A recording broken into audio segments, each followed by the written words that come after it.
further cut its gas supply abroad, with a growing number of European countries now reporting shortages during one of the coldest spells of the winter.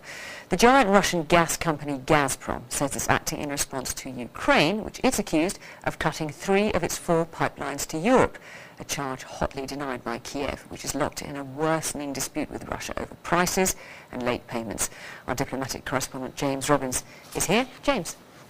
Just as winter across Europe really starts to bite, Russia shuts down some of its gas pipelines through Ukraine as their annual Cold War over prices flares up again.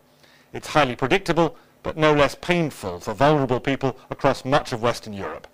So what's going on, and how much of this is really business, and how much hard politics?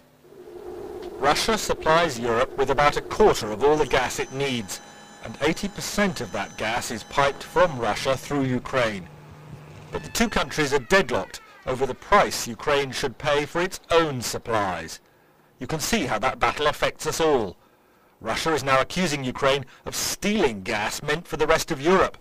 Whoever's to blame, the cuts hit everyone else instead. Turkey, Bulgaria, Romania, Greece all report a complete shut-off, others sharp drops.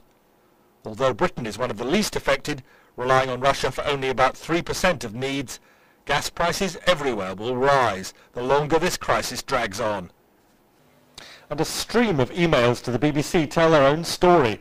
Alia in Istanbul says, "This is the second time we have faced cutting and it's freezing out there. What will we do now?" Another typical one from Wilhelm in Romania, in Bucharest. "My supply has been cut off completely and I'm old and cold. What are they doing?" So it's no surprise that the European Union is angry too. Gas supplies to some EU member states have been substantially cut.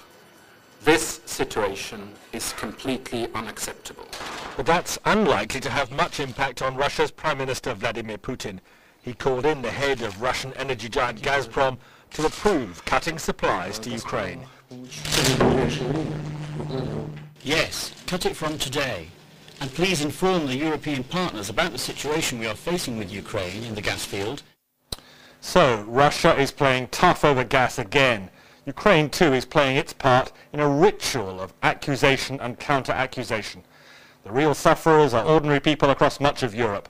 But Moscow could lose out too in the long run as countries question the wisdom of relying too heavily on Russia for their gas.